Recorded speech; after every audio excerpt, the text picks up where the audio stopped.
Assalomu alaykum, hurmatli tomoshabinlar. Bugun siz bilan juda muhim va dolzarb mavzu haqida gaplashamiz. Shuni aytishim kerakki, bu ma'lumot har birimizga tegishli bo'lib, jiddiy oqibatlarga olib kelishi mumkin. Agar siz hozir aytadiganimni qilmasangiz, qo'shimcha to'lovlaringiz, nafaqalaringiz yoki subsidiyangizdan mahrum bo'lishingiz mumkin. Bu shunchaki bir ogohlantirish emas, balki aniq bir talab. Shuning uchun videoning oxirigacha diqqat bilan tomosha qiling. Hozirda kanalimizga obuna bo'lishni va ushbu videoga like bosishni unutmang. Bu ma'lumot ko'proq odamlarga yetib borish uchun juda muhim. Asosiy muammoning mohiyati shundaki, mamlakatimizda ijtimoiy himoya tizimimizda katta o'zgarishlar sodir bo'ldi. Ilgari ko'pchilik qo'shimcha to'lovlar, nafaqalar yoki subsidiyalar oluvchilar uchun jarayon ancha sodda edi. Agar siz biror bir turdagi yordamga ro'yxatdan o'tgan bo'lsangiz, ko'pincha bu to'lovlar avtomatik ravishda hech qanday qo'shimcha harakatlarsiz belgilangan muddat davomida to'lab berilardi. Misol uchun, nogironlik nafaqasi oluvchilar, bolalar nafaqasi oluvchi oilalar yoki kommunal to'lovlar uchun subsidiyalar oluvchi shaxslar bir marta hujjat topshirishganidan so'ng ularning holatlari jiddiy o'zgarmasa, to'lovlarni muntazam ravishda olib borardi. Ba'zan davlat organlari o'zlari kerakli ma'lumotlarni turli idoralarga so'rovlar orqali yangilab turishardi yoki sizdan faqatgina katta o'zgarishlar, masalan, manzilingiz o'zgarishi, oilaviy ahvolingiz o'zgarishi, nogironlik guruhingiz o'zgarishi sodir bo'lgandagina ma'lumot berish talab qilinardi. Jarayon asosan qog'oz shaklida edi. Bürokratik jarayonlar uzoq vaqt olishi mumkin edi. Ammo eng muhimi, sizdan muntazam ravishda faol harakat talab etilmasdi. Endi esa vaziyat tubdan o'zgardi. Davlatimiz ijtimoiy himoya tizimini modernizatsiya qilish, uni shaffof va adolatli qilish maqsadida yangi yagona elektron tizimni ishga tushirdi. Bu tizim ijtimoiy himoya yagona axborot tizimi deb nomlanishi mumkin yoki shunga o'xshash boshqa nom ostida faoliyat yuritadi. Bu tizimning asosiy maqsadi har bir shaxsning ijtimoiy yordam olishga bo'lgan huquqini aniq va to'g'ri baholash, xatoliklarni va suiiste'molliklarni kamaytirish, shuningdek to'lovlarni o'z vaqtida va manzilga yetkazib berish. Aytish mumkinki, bu juda yaxshi tashabbus. Ammo bu yangi tizim bilan birga yangi qoidalar ham paydo bo'ldi. Endi davlat sizning ma'lumotlaringizni avtomatik ravishda to'liq yangilab turishga ishonmaydi. Sizdan o'zingizning to'lov olish huquqingizni davriy ravishda tasdiqlash talab etiladi. Bu degani ma'lum bir muddatda, masalan har 6 oyda yoki yilga bir marta siz o'zingizning holatingizni, ya'ni hali ham tegishli to'lovni olishga haqli ekanligingizni tasdiqlashingiz shart. Bu tasdiqlash elektron shaklda amalga oshirilishi kerak. Agar siz bu talabni bajarmasangiz, sizning qo'shimcha to'lovlaringiz, nafaqalaringiz yoki subsidiyangiz avval to'xtatiladi, so'ngra butunlay bekor qilinadi. Bu nafaqat yangi arzachilarga, balki allaqachon to'lov olayotganlarga ham tegishli. Ya'ni eski tizimda ro'yxatdan o'tgan bo'lsangiz ham yangi qoidalarga rioya qilishingiz shart. Bu o'zgarishning sababi ma'lumotlarning eskirishini oldini olish, vafot etgan shaxslar nomiga to'lovlarni to'xtatish yoki moliyaviy ahvoli o'zgargan shaxslarning to'lovlarini qayta ko'rib chiqish orqali byudjet mablag'laridan oqilona foydalanishdir. Shu bois bu qoida hammaga, har bir to'lov oluvchiga ta'sir qiladi. Keling, endi bu nimalarni bilishingiz kerakligini, kim tashvishlanishi kerakligini va kim xotirjam bo'lishi mumkinligini batafsil ko'rib chiqamiz. Nimalarni bilishingiz kerak? Eng muhim qoida shuki, siz oladigan har qanday qo'shimcha to'lov, nafaqa yoki subsidiyani ma'lum bir davriylikda, odatda har 6 oyda yoki yilga bir marta elektron tizim orqali qayta tasdiqlashingiz shart. Bu tasdiqlash sizning shaxsiy ma'lumotlaringizni, oilaviy ahvolingizni va daromadlaringizni yangilash yoki shunchaki men hali ham bu to'lovni olishga haqli degan tugmani bosish orqali amalga oshirilishi mumkin. Agar siz bu muddatni o'tkazib yuborsangiz, birinchi bosqichda sizning to'lovlar avtomatik ravishda to'xtatiladi. Bu vaqtinchalik choradir. Sizga ogohlantirish SMS xabari yoki elektron pochta orqali yuborilishi mumkin. Agar siz to'lovlar to'xtatilganidan keyin ham ma'lum bir muddat, masalan 3 oy ichida hech qanday harakat qilmasangiz, sizning to'lov huquqingiz butunlay bekor qilinadi va bu to'lovlar qayta tiklanishi uchun yangidan hujjat topshirishingiz va butun jarayonni boshidan boshlashingizga to'g'ri keladi. Bu esa sizga katta vaqt va asab yo'qotishlarga olib kelishi mumkin. Kimlar tashvishlanishi kerak? Aslida deyarli barcha turdagi ijtimoiy yordam, nafaqa va qo'shimcha to'lov oluvchilar ushbu qoidaga amal qilishlari kerak. Ammo ayniqsa quyidagi toifadagi shaxslar bu masalaga jiddiy yondashishlari shart. Bir nafaqaxo'rlar, ayniqsa yolg'iz yashovchi, nogironligi bor, uzoq qishloq joylarda yashovchi yoki qaramog'ida oila a'zolari bo'lgan nafaqaxo'rlar. Ular ko'pincha pensiya miqdoriga qo'shimcha to'lovlar oladilar. 2. Bolalar nafaqasi va ammodiyon oluvchi oilalar. Bunday oilalar ko'pincha kam ta'minlangan hisoblanib, har bir so'm ularning kunlik ehtiyojlari uchun muhimdir. 3. Nogironligi bor shaxslar. Ular nogironlik nafaqasi, dori-darmonlar uchun kompensatsiya yoki boshqa qo'shimcha imtiyozlar oladilar. 4. Kommunal to'lovlar uchun subsidiyalar oluvchilar. Bu odamlar qish mavsumida isitish, gaz yoki elektr energiyasi uchun yuqori to'lovlardan ozod bo'lishga yordam beradigan subsidiyalar oladilar. 5. Kam ta'minlangan oilalarga ko'rsatiladigan manzilli ijtimoiy yordam oluvchilar. Bu toifa doimiy ravishda o'z daromadlari va oilaviy ahvolini tasdiqlab turishlari kerak. Kimlar xotirjam bo'lishi mumkin? Aslida hech kim butunlay xotirjam bo'lmasligi kerak, chunki yangi tizimning qoidalari deyarli hammaga tegishli. Ammo agar siz yaqinda biror bir turdagi yordamga murojaat qilib, to'lov olishni boshlagan bo'lsangiz, demak, sizning ma'lumotlaringiz yangi va birinchi tasdiqlash muddati hali kelmagan bo'lishi mumkin. Lekin baribir belgilangan muddatni bilib qo'yish zarur. Faqatgina standart pensiya olib, hech qanday qo'shimcha nafaqa yoki subsidiya olmasangiz va sizning shaxsiy ma'lumotlaringiz davlat bazasida doimiy ravishda yangilanib tursa, masalan, biometrik pasport ma'lumotlari orqali, ehtimol siz uchun bu talab unchalik keskin bo'lmasligi mumkin. Lekin shunga qaramay, tekshirib ko'rish ortiqchalik qilmaydi. Har doim ehtiyot chorasini ko'rgan ma'qul. Keling, endi bir nechta real hayotiy misollarni ko'rib chiqaylik. Bu vaziyat qanday qilib oddiy insonlarning hayotiga ta'sir qilishini tushunish uchun. Birinchi misol, Omonbuva va uning nafaqasi. 75 yoshli Omonbuva Andijon viloyatining chekka qishloqlardan birida yolg'iz yashaydi. Uning farzandlari shaharda ishlaydi va unga kamdan kam yordam bera oladi. Omonbuvi nogironligi bo'lganligi sababli nogironlik nafaqasi oladi va qishloq joylarda yashaganligi uchun uning pensiyasiga qo'shimcha 200 ming so'm ajratiladi. Bu pullar uning dori-darmonlari, oziq-ovqat va kommunal to'lovlari uchun juda muhim. U yangi tizim haqida eshitmadi. Televideniyada yoki mahallada ham bu haqda aniq ma'lumot berilmagan.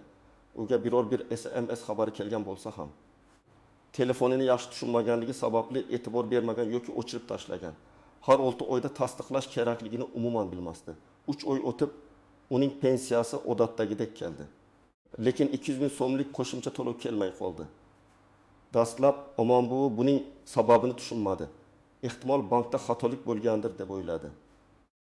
Ikkinchi oyda ham xuddi shunday bo'ldi. Endi u dorilar uchun pul topish kerak. Oy oxirida kommunal to'lovlarni to'lash ham qiyinlashadi.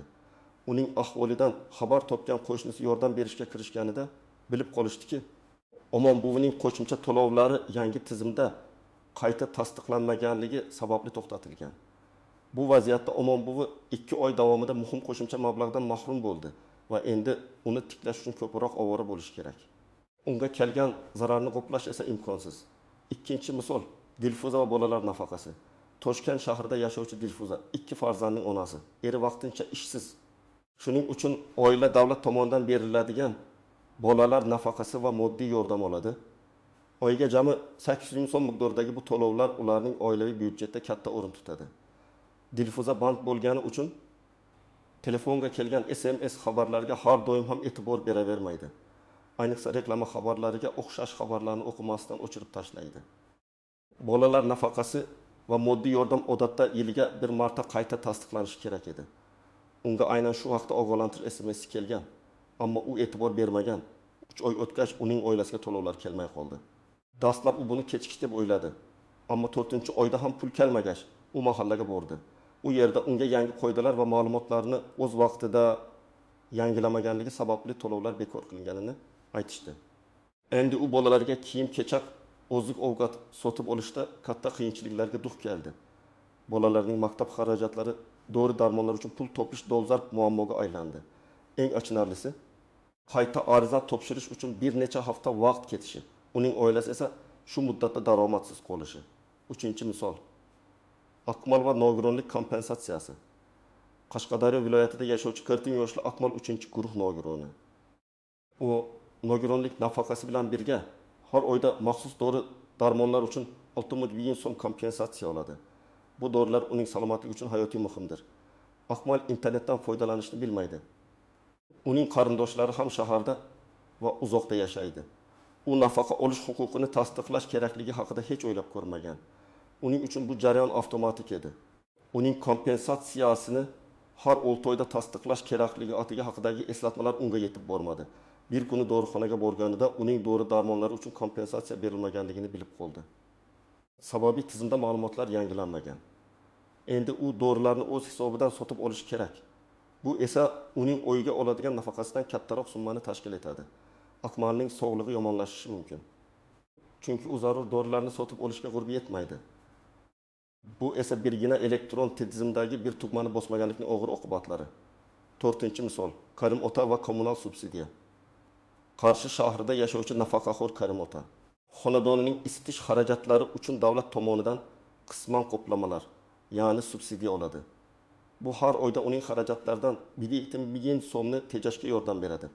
U bu subsidiyani har yili yangilash kerakligini unutgan. Odatda u har kuzda bu haqda mahalladan eslatma olardi. Ammo bu yil eslatma kelmadi, chunki tizim endi elektron. Qish kelganda uning to'lov qog'ozi odatdagidan ancha yuqori keldi. Bu subsidiya berilmaganligini bilib qoldi. Bu uning cheklangan pensiya budjetiga kutilmagan zarba bo'ldi. Karim ota endi qishning sovuq kunlarida uyini isitish uchun qo'shimcha mablag' topish kerak yoki isitishni tejashga majbur bo'ladi. Bu esa uning yoshi uchun salomatlikka salbiy ta'sir ko'rsatishi mumkin. Ko'rib turganingizdek, bu muammo har birimizga, hatto eng oddiy sharoitlarda yashayotgan insonlarga ham bevosita ta'sir qiladi.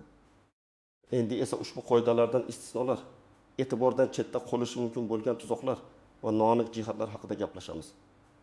Istisnolar, afsuski, bu yangi qoidadan to'liq istisnolar juda kam.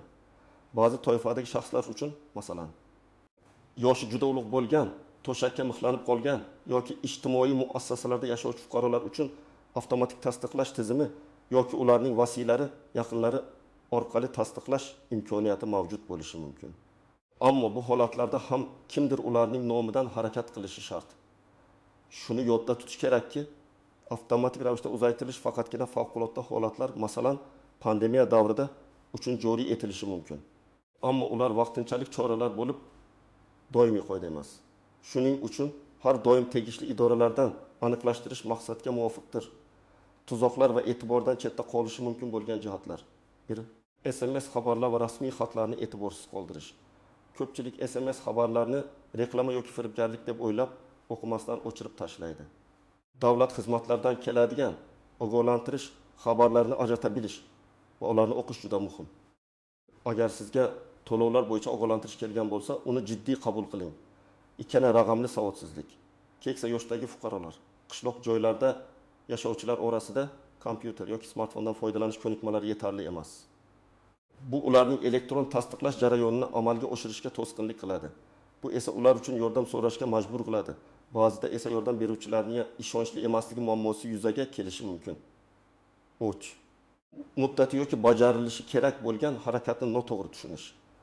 Ba'zida odamlar tasdiqlash muddatini yoki qanday harakat qilish kerakligini to'liq tushunmasliklari mumkin. Faqat bir tugmani bosish kerakmi? Yoki hujjatlarimni qayta yuklashim kerakmi? degan savollar paydo bo'lishi mumkin. 4. Tizimdagi texnik nosozliklar. Har qanday yangi tizimda dastlabki bosqichlarda texnik nosozliklar, internet bilan bog'liq muammolar yuzaga kelishi mumkin. Bu esa tasdiqlash jarayonini qiyinlashtirishi yoki kechiktirishi mumkin. Bunday holatlarda imkon qadar tezroq davlat xizmatlari markazlariga murojaat qilish kerak. 5. Norasmiy yordamchilar. Ba'zi hollarda ba'zi shaxslar odamlarning raqamli savodsizligidan foydalanib, to'lovlarni tasdiqlashda yordam berishni taklif qilishadi va buning evaziga pul talab qilishadi yoki noto'g'ri ma'lumot berishlari mumkin. Faqatgina rasmiy idoralar yoki ularning vakillariga murojaat qilish kerak. Noaniq jihatlar, bir tasdiqlash davrlari har xil bo'lishi mumkin. Har bir turdagi to'lov uchun, masalan, bolalar nafaqasi, nogironlik nafaqasi, subsidiya tasdiqlash davri har xil bo'lishi mumkin. Bolalar nafaqasi yiliga bir marta, nogironlik nafaqasi esa har 6 oyda tasdiqlanishi mumkin. Bu haqda aniq ma'lumotni davlat xizmatlari markazlaridan yoki ijtimoiy himoya agentligidan olish kerak. 2. Moliyaviy ahvolingiz o'zgarmagan bo'lsa ham tasdiqlash shart. Ba'zilar mening daromadim o'zgarmadi-ku, nima uchun tasdiqlashim kerak deb o'ylashi mumkin. Yangi tizimda gap sizning moliyaviy ahvolingiz o'zgarganligini bildirishda emas, balki faol tasdiqlashda. Bu sizning to'lovni olish huquqingizni davlatga eslatishingizni bildiradi. 3. Muddati o'tkazib yuborsa nima bo'ladi? Agar siz muddatni o'tkazib yuborsangiz, to'lovlar to'xtatiladi. Ammo to'liq bekor qilinishidan oldin sizga ma'lum bir muddat, odatda 3 oy beriladi. Bu muddat ichida siz tasdiqlashni amalga oshirsangiz, to'lovlar tiklanishi mumkin, ammo o'tkazib yuborilgan oylarning to'lovlar qaytarilmasligi ehtimoli bor. Muddat o'tkazib yubormaslik eng yaxshi yechimdir. 4. Ro'yxatdan o'tgan mobil raqam va elektron pochtaning muhimligi. Agar sizning pasport ma'lumotlaringizga bog'langan dolzarb mobil raqamingiz va elektron pochtangiz bo'lmasa, ogohlantirish xabarlarini olishda qiyinchiliklar yuzaga keladi. Bu ma'lumotlarni davlat xizmatlari markazlarida yangilab qo'yish juda muhim. Endi esa eng muhim qismga o'tamiz. Siz nima qilishingiz kerak? Amaliy maslahatlar va aniq ko'rsatmalar. Bir qadam, siz qanday qo'shimcha to'lovlar, nafaqalar yoki subsidiyalar olasiz? Avvalo, o'zingiz yoki oila a'zolaringiz oladigan barcha turdagi ijtimoiy yordam, nafaqa va qo'shimcha to'lovlarni ro'yxatini tuzing. Misol uchun, nogironlik nafaqasi, yoshga doir nafaqa, bo'g'uvchisini yo'qotganlik nafaqasi, bolalar nafaqasi, moddiy yordam, kommunal to'lovlar subsidiyasi, maxsus dori-darmonlar uchun kompensatsiya va hokazo. 2 qadam. Har bir to'lov turi uchun qayta tasdiqlash muddati qancha ekanligini aniqlang. Bu ma'lumotni olish uchun eng ishonchli manbalar quyidagilar. Davlat xizmatlari markazlari DXM. Sizning yashash joyingizdagi eng yaqin davlat xizmatlari markaziga tashrif buyuring. U yerda sizga barcha kerakli ma'lumotlarni berishadi. Ijtimoiy himoya agentligi, agar sizga tegishli bo'lsa, ushbu agentlikning hududiy bo'limlariga murojaat qiling. MyPonkov uz portali. Agar siz internetdan foydalana olsangiz, MyPonkov uz yagona interaktiv davlat xizmatlari portali orqali o'zingizga tegishli xizmatlar va ularning muddatlari haqida ma'lumot olishingiz mumkin. Bu portalda o'zingizning shaxsiy kabinetingiz orqali qanday to'lovlar olishingiz va ularning holati haqida ham bilib olishingiz mumkin. Kal markaz ishonch telefoni, ijtimoiy himoya agentligining ishonch telefoniga qo'ng'iroq qiling. Raqamlarni davlat xizmatlari markazlarining veb saytidan yoki mybank.da kirib, uz portalidan topishingiz mumkin. Mutaxassislar sizga maslahat berishadi. 3 qadam tizimga kirish va tasdiqlash jarayoni. To'lovlarni tasdiqlashning eng keng tarqalgan usuli bu MyBankov uz portali orqali amalga oshirish. Agar sizning elektron raqamli imzo kalitingiz bo'lsa, siz MyBankov uz saytida shaxsiy kabinetingizga kirib, tegishli xizmatni tanlab, tasdiqlash tugmasini bosishingiz mumkin. Bu odatda mening arizalarim yoki ijtimoiy himoya bo'limida bo'ladi. Agar sizda bo'lmasa, MyBankov uz portali orqali ro'yxatdan o'tishingiz va o'zingizning ma'lumotlaringizni mobil raqamingiz orqali tasdiqlab, xizmatlardan foydalanishingiz mumkin. Internetdan foydalana olmaydigan fuqarolar uchun eng yaxshi yechim davlat xizmatlari markazlariga DXM tashrif buyurish. U yerda mutaxassislar sizga kompyuterdan foydalanishda yordam berishadi va tasdiqlash jarayonini birga amalga oshirishingiz mumkin. Ko'pchilik dehqonlarda maxsus kioskalar yoki xodimlar mavjud bo'lib, ular bu kabi masalalarda yordam beradi. Mahalla fuqarolar yig'inlari, MFI. Ba'zi mahallalarda ham ijtimoiy xizmatlar bo'yicha mutaxassislar mavjud. Ular ham sizga yo'l yo'riq ko'rsatishi mumkin. 4 qadam. Kerakli hujjatlar, ma'lumotlar. Tasdiqlash jarayonida sizdan quyidagi ma'lumotlar talab qilinishi mumkin. Shaxsiy pasport ma'lumotlari yoki ID karta, jismoniy shaxsning shaxsiy identifikatsiya raqami yoki ayni shaxsning shaxsiy identifikatsiya raqami, soliq to'lovchining identifikatsiya raqami, oilaviy ahvolingiz haqidagi ma'lumotlar. Agar bolalar nafaqasi yoki moddiy yordam olsangiz, daromad deklaratsiyasi, agar manzilli ijtimoiy yordam olsangiz, nogironlik guvohnomasi, agar nogironlik nafaqasi olsangiz, ko'pgina hollarda. MyBankov uz portali orqali tasdiqlashda bu ma'lumotlar avtomatik ravishda tizimda mavjud bo'ladi va sizdan faqat tasdiqlash tugmasini bosish talab etiladi. Ammo agar qandaydir ma'lumotlar eskigan bo'lsa, ularni yangilashingiz kerak bo'ladi. Shu sababli barcha kerakli hujjatlaringizni o'zingiz bilan olib borishingiz yoki ularning raqamli nusxalarini tayyorlab qo'yishingiz tavsiya etiladi. 5 qadam. Tasdiqlashni qanday topshirish kerak? MyBankov uz portalida yoki DXMda men o'zingizning shaxsiy kabinetingizga kiring. 2 ijtimoiy himoya yoki mening arizalarim bo'limiga o'ting. Siz oladigan nafaqa subsidiya turini toping. Odatda u yerda qayta tasdiqlash yoki muddati kelgan to'lovni tasdiqlash kabi tugma mavjud bo'ladi. Ushbu tugmani bosing. 5. Agar tizimda qandaydir ma'lumotlar yetishmayotgan bo'lsa, ularni to'ldiring. 6. Barcha ma'lumotlar to'g'ri ekanligiga ishonch hosil qiling va yuborish yoki tasdiqlash tugmasini bosing. 7. Tasdiqlash muvaffaqiyatli o'tganligi haqida xabar yoki elektron chekni saqlab oling. Bu kelajakda yuzaga kelishi mumkin bo'lgan muammolar uchun dalil bo'lishi mumkin. 6 qadam. Yordam kerak bo'lsa, nima qilish kerak? Agar sizda yuqoridagi qadamlarni bajarishda qiyinchiliklar yuzaga kelsa, xavotirlanmang. Eng avvalo, ishonchli oila a'zolaringizdan, farzandlaringizdan, nevaralaringizdan yoki yosh qo'shnilaringizdan yordam so'rang. Davlat xizmatlari markazlariga DXM tashrif buyuring. U yerda mutaxassislar sizga bepul yordam berishga majbur. Ijtimoiy himoya agentligining ishonch telefoniga qo'ng'iroq qiling va vaziyatingizni tushuntiring. Hech qachon shubhali shaxslarga yoki norasmiy yordamchilarga murojaat qilmang. Ular sizdan pul talab qilishi, shaxsiy ma'lumotlaringizni suiiste'mol qilishi yoki noto'g'ri maslahat berishi mumkin. Faqatgina rasmiy va ishonchli manbalarga murojaat qiling. 7 qadam. Faol bo'ling va eslatmalar o'rnating. SMS yoki elektron pochta orqali ogohlantirish kutib o'tirmang. Qayta tasdiqlash muddatini aniqlaganingizdan so'ng telefoningizda, kompyuteringizda yoki oddiy qog'oz kalendaringizga eslatma yozib qo'ying. Muddat tugashiga 1 oy qolganda, 2 hafta qolganda o'zingizga eslatib turadigan qilib qo'ying. Bu sizga muddatni o'tkazib yubormaslikka yordam beradi. Xulosa qilib aytganda, aziz tomoshabinlar, bu yangi tizimning joriy etilishi davlatimiz tomonidan ijtimoiy himoya tizimini yanada takomillashtirishga qaratilgan muhim qadamdir. Uning maqsadi sizni qiynash emas, balki to'lovlarni yanada shaffof va adolatli qilishdir. Ammo bu sizdan ham ma'lum bir mas'uliyatni talab qiladi. Esingizda bo'lsin, bu sizning shaxsiy mas'uliyatingiz.